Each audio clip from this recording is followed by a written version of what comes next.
Hello, this is Father Louis Scurti once again with Michael DeBenedetto.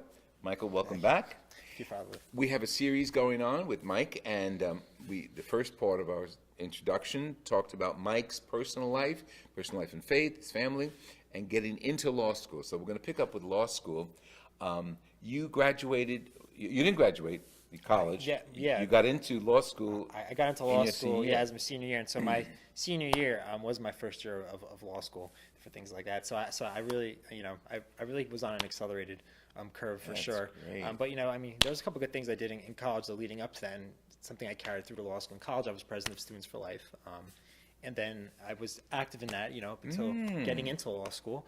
And then when I, entered law school, I became active in Catholic Law Students Association and and that organization, and I eventually became president a couple of years later. So definitely I tried to carry through some of my college faith-based journey to my law school faith-based journey, because I was in Catholic school, college, law school, and that is worked out great. Significant. Yeah, because I don't know, I love your age person.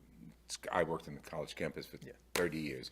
So I think there's so much hope and faith and future in, I don't know, you call them millennials or hipsters or whatever they are. But I think I'm always interested in how that person, the men and women of that age group, are going to hold on to and continue the faith. It's very important for us as a church. Yeah, I mean, in college, like I think in some things, the millennial generation, I wish, some of them could be more into, religion and different things like that. But there is hope that I did see. And I think that one of the great hopes to bring more and more back was through the pro-life movement on the college campus, and just talking to people that would not necessarily be so super religious. There's a special sensitivity in their heart for the pro-life movement.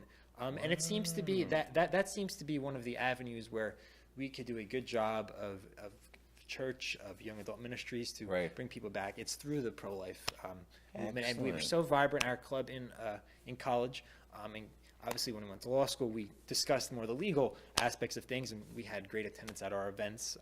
We were lucky enough to host Dr. Francis Beckwith. I don't know if you've heard of him. He's a big time scholar on that.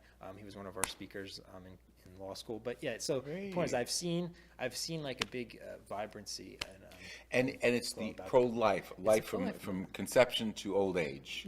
Natural old age. And persons with disabilities are included. Yeah, of course, persons with disabilities are included as well. And what's the key significant message of the pro-life movement from your perspective as a young attorney?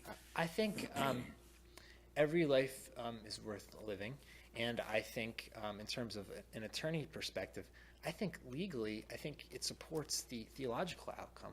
I mean, there is no right to abortion in the Constitution. I mean, Roe was decided, that many years ago, many years ago. But I think that decision was wrong.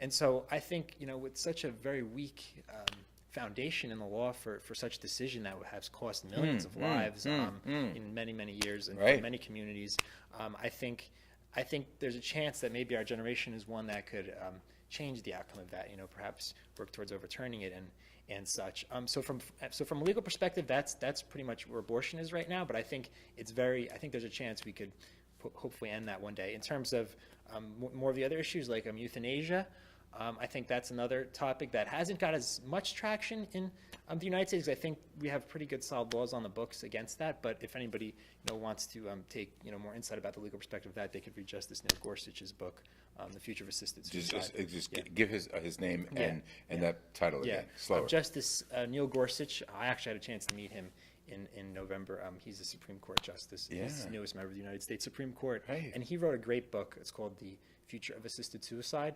And I think people that want to look at other life issues such as that, end of life things, they may want to consider picking up that book, because he breaks into philosophical arguments, he breaks into legal arguments.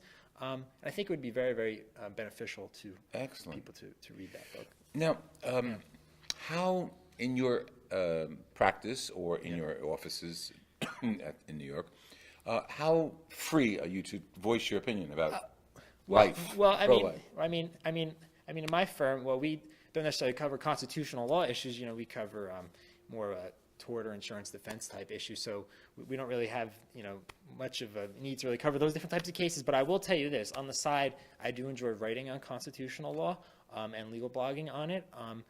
And so I actually have a couple things published actually on it. So I really use my personal outlet of developing constitutional law Excellent. Ideas and my membership in certain professional organizations to really facilitate that type of dialogue on these important issues. You are dynamic. Okay, tell our audience how to get in touch with that blog. Okay, the name of my blog is called Publius in Exile, one word, .wordpress.com. And I cover a lot of different legal issues, but I have written different things about Roe v. Wade on that blog. Probably going to be starting to write something on Justice Gorsuch's book that I just mentioned, on different other important social and legal issues, and also on the concept of religious freedom. That's also covered in the blog a little bit. So those are some interesting things that that's how I have my discussion on. Yeah, piece of work. That's Yeah, great. yeah. Did St. John's influence you? Oh yes, And St. John's. That was by far one of the best decisions I made in my entire life attending that school. Wow, for so many great. reasons. Number one, it was the most. When I was going there, at least, I think it still is the number 3 most diverse school in the nation. And so I had friends from Bermuda to California. I had friends that are now in the NBA. I had friends that are going to become priests. I had friends that now are going to be attorneys. Like every type of corner of the United States and the world came to St. John's, and I learned so much. I took something from everyone. And the thing is, at St. John's, the Vincentian mission was all service, and so we went on things called midnight runs. I don't know if any of you are familiar with midnight runs, but Explain it. we would go to the city, different spots in Manhattan, and we would give food and different bathroom supplies to the homeless people just on the streets. And it would be so fulfilling to have those discussions with the homeless people and know that you're helping them. Oh, so you stopped and talked. Yeah, we stopped and talked to the people. I mean, that was one of the big service activities that's promoted at St. John's. It's the midnight runs, and the Vincentian call to service. That's something that has always been with me, and the concept of how diverse that is, and the beautiful theology associated with the school, and the faith-based center that it revolves around is something that meant a lot to me. A significant Catholic patron of the law system, the legal system, is St. Thomas More. Yes.